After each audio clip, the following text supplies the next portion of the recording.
Hello everyone. Myself Mr. S.M. Ghanwat, working as Assistant Professor in Mechanical Department at Sharad Institute of Technology, College of Engineering, Yadrao, Ichalkaranji. We are discussing unit number 1, Structure of Materials. In Structure of Materials, in this session, we are going to discuss slip in a single crystal and the problem based on the resolved shear stress and stress to initiate yielding. Now we are going to explain sleep in single crystal. A explanation of sleep is simplified by treating the process in single crystal, then making the appropriate extension to polycrystalline materials. As mentioned previously, edge, screw, and mixed dislocations move in response to shear stresses applied along a slip plane and in a slip direction. Once again, we'll repeat this particular. As mentioned previously, edge, screw, and mixed dislocations move in response to shear stresses applied along a slip plane and in a slip direction. As noted earlier, even though an applied stress may be pure tensile or compressive, shear component exists at all but parallel or perpendicular alignment to the stress direction. These are termed as resolved shear stresses, and their magnitudes depend not only on the applied stress but also on the orientation of both the slip plane and direction with that plane. Let phi represents the angle between the normal to the slip plane and the applied stress direction, and lambda the angle between the slip and stress direction as indicated in figure. Then it can be shown that for a resolved shear stress, tau r is equal to sigma cos phi cos lambda, where sigma is the applied stress. In general, phi plus lambda is not equal to 90 degree, because it need not be the case that the tensile axis, the slip plane normal, and the slip direction all lie in the same plane. A metal single crystal has a number of different slip systems that are capable of operating. The resolved shear stress normally differs for each of, because the orientation of each relative to stress axis, phi and lambda angles also differs. However, one slip system is generally oriented most favorably, that is, has the largest resolved shear stresses, that is tau r max, and it can be represented as tau r max will be equal to sigma cos phi cos lambda max. In response to applied tensile or compressive stress, slip in a single crystal commences on the most favorably oriented slip systems when the resolved shear stress reaches some critical value, and this critical value is termed as critical resolved shear stress. It represents the minimum shear stress required to initiate slip and is property of the material that determines when yielding occurs. The single crystal plastically deforms or yields when tau r max will be equal to tau critical resolved shear stress, and the magnitude of the applied stress required to initiate yielding, that is the yield strength sigma y, will be equal to tau, that is critical resolved shear stress divided by cos phi cos lambda max, that is it is your resolved shear stress. The minimum stress necessary to introduce yielding occurs when a single crystal is oriented such that phi is equal to lambda is equal to 45 degree. Under these conditions, sigma y is equal to 2 times critically resolved shear stress, that is tau CRSS. For a single crystal specimen that is stressed in tension, deformation will be as shown in figure, where Slip occurs along a number of equivalent and most favorably oriented planes and directions at various positions along the specimen length. This slip deformation forms as small steps on the surface of the single crystal that are parallel to one another and loop around the circumstances of the specimen as indicated in figure. Each, each step results from the movement of a large number of dislocations along the same slip plane. On the surface of polished single crystal specimen, these steps appear as lines, which are called slip lines. A zinc single crystal that has been plastically deformed to the degree that these slip markings are discernible is shown in figure. With continued extension of single crystal, both the number of slip lines and the slip step width will increase.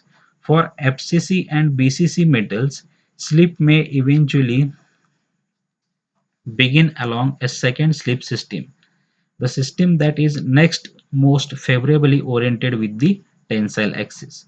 Furthermore, for HCP crystal having few slip systems, if the stress axis for the most favorable slip system is either perpendicular to the slip direction, that is lambda is equal to 90 degree, or parallel to the slip plane, that is phi is equal to 90 degree, the critical resolved shear stress will be zero.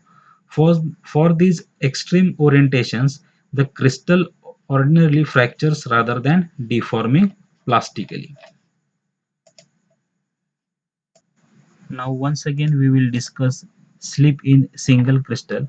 Explanation of slip is simplified by treating the process in single crystal, then making the appropriate extension to polycrystalline materials.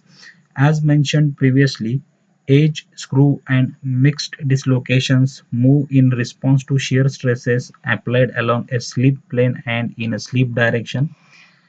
As noted earlier, even though an applied stress may be pure tensile or compressive, shear component exists at all but parallel or perpendicular alignments to the stress direction. These are termed as resolved shear stresses, and their magnitude depends not only on the applied stress but also on the orientation of both the slip plane and direction within that plane. Let phi represents the angle between the normal to the slip plane and the applied stress direction, and lambda the angle between the slip and stress direction as indicated in figure. It can be then shown that the resolved shear stress tau r is equal to sigma cos phi cos lambda, where sigma is applied stress. In general, phi plus lambda is not equal to 90 degree, because it need not be the case that the tensile axis, the slip plane normal and the slip direction all lie in same plane. A metal single crystal has a number of different slip systems that are capable of operating. The resolved shear stress normally differs for each of because the orientation of each relative to stress axis, phi and lambda angles also differs.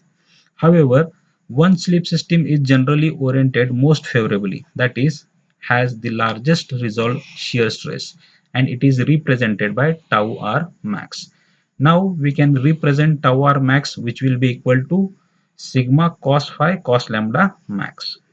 In response to an applied tensile or compressive stress, slip in a single crystal commences on the most favorably oriented slip systems when the resolved shear stress reaches some critical value, and it is termed as critically resolved shear stress, and it is represented by tau CRSS.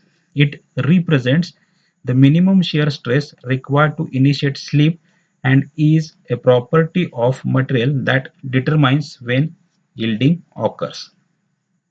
The single crystal plastically deforms or yields when tau R max will be equal to tau CRSS, and the magnitude of the applied stress required to initiate yielding, that is, the yield strength sigma y is equal to tau CRSS divided by cos phi cos lambda max. The minimum stress necessary to introduce yielding occurs when a single crystal is oriented such that phi is equal to lambda is equal to 45 degree. Under these conditions, sigma y is equal to 2 times tau CRSS, that is critically resolved shear stress. For a single crystal specimen that is stressed in tension, deformation will be as shown in figure, where slip occurs along a number of equivalent and most favorably oriented planes and directions at various positions along the specimen length. This slip deformation forms a small step on the surface of the single crystal that are parallel to one another and loop around the circumferences of the specimen as indicated in figure. Each step results from the moment of a large number of dislocations along the same slip plane. On the surface of a polished single crystal specimen, these steps appear as lines, which are also called as slip lines. A zinc crystal that has been plastically deformed to the degree that these slip markings are discernible is shown in figure. With continued extension of single crystal, both the number of slip lines and the slip step width will increase. For FCC and BCC metals, slip may eventually begin along a second slip system, the system that is next most favorably oriented with the tensile axis. Furthermore, the HCP crystal having few slip systems, if the stress axis for the most favorable slip system is either perpendicular to slip direction, that is lambda is equal to 90 degree, or parallel to slip plane, that is phi is equal to 90 degree, the critical resolved shear stress will be 0. For these extreme orientation, the crystal ordinarily fractures rather than deforming plastically. Now we will summarize slip in single crystal. If a single crystal of a metal is stressed in tension beyond its elastic limit, it elongates slightly and a step appears on the surface due to the relative displacement of one part of the crystal with respect to the other, and the elongation stops. Further increase in the load causes movement of another parallel plane, resulting in another step. Similarly, number of small steps is formed on the surface of single crystal that are parallel to one another and loop around the circumference of the specimen. Each step results from the movement of large number of dislocations and their propagation in the slip system. Now, critical resolved shear stress. Extent of slip in a single crystal depends on the magnitude of shearing stress produced by external loads, geometry of crystal structure, and the orientation of the active slip planes with respect to shearing stress. Slip begins when the shearing stress on the slip plane in this slip direction resolved shear stress reaches a critical value called as critically resolved shear stress, and plastic deformation starts. Even if we apply an tensile force on the specimen, the shear stress resolved on the slip plane is responsible for slip. This is all about the slip in single crystal. Now we are going to see the important formulas to solve the problem on resolved shear stress and stress to initiate yielding computation. Now, first formula that we are going to discuss is resolved shear stress. Resolved shear stress is expressed by the equation tau r is equal to sigma cos phi cos lambda will give you the resolved shear stress. The largest resolved shear stress is given by the formula tau r max will be equal to sigma cos phi cos lambda max. This is the largest resolved shear stress formula. Now we are going to discuss yield strength for a single crystal. Yield strength for a single crystal is computed by the formula sigma y is equal to tau CRSS divided by cos phi cos lambda max.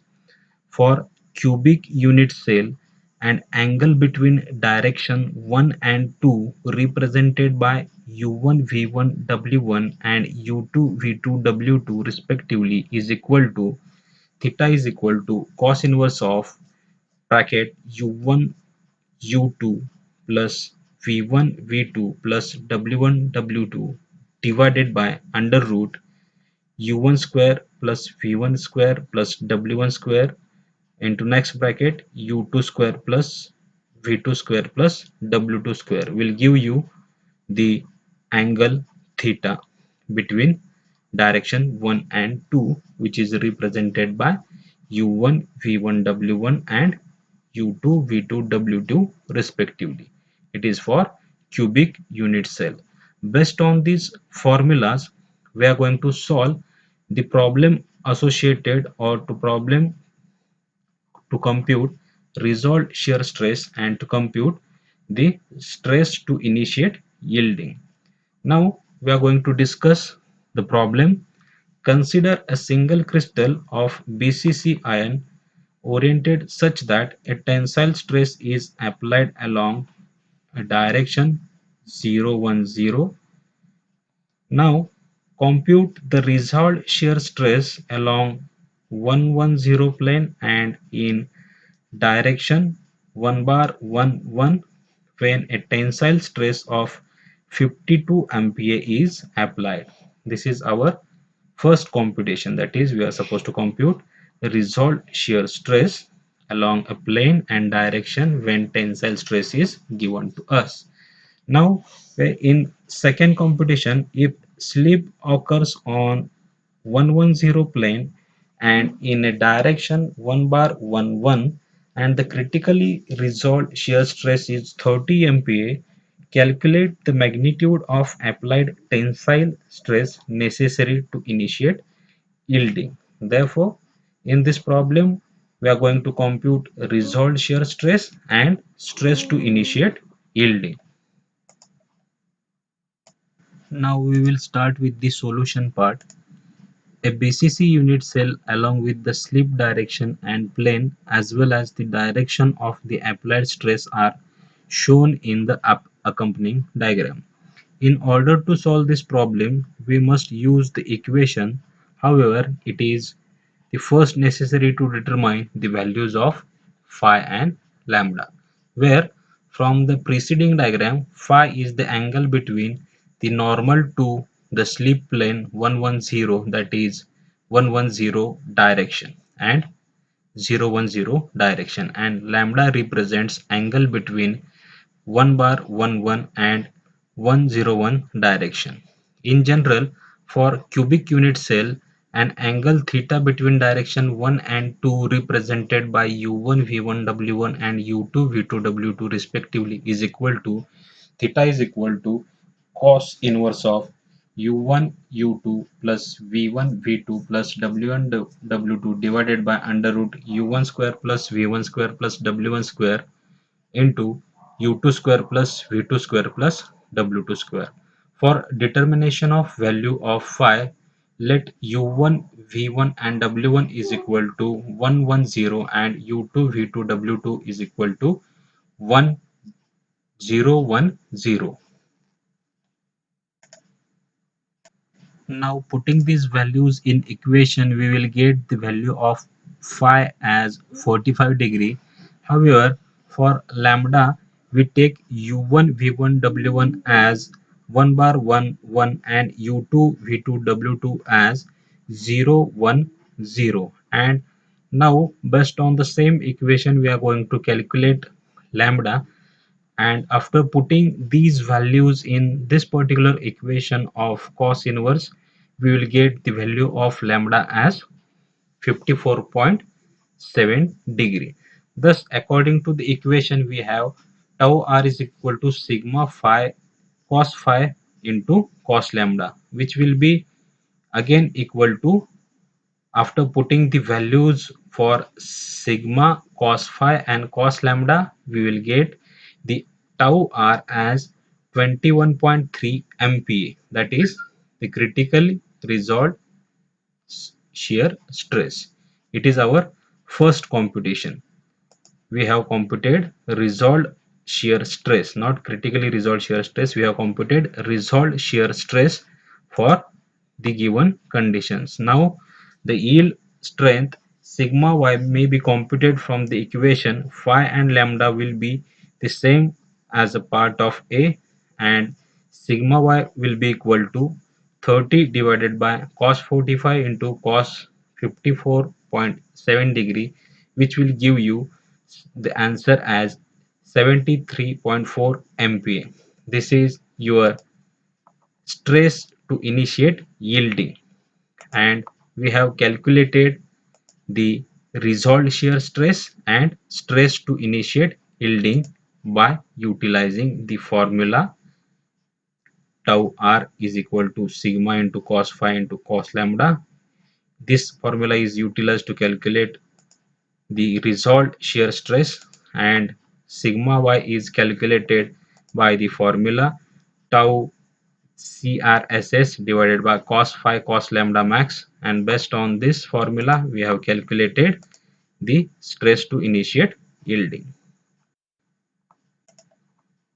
Now we are going to see the reference part. For this session, the reference is William D. Callister Jr., David G. Rathwich, Material Science and Engineering, an Introduction. For further reading, you can refer this particular reference book for Introduction to Material Science and Engineering. Thank you.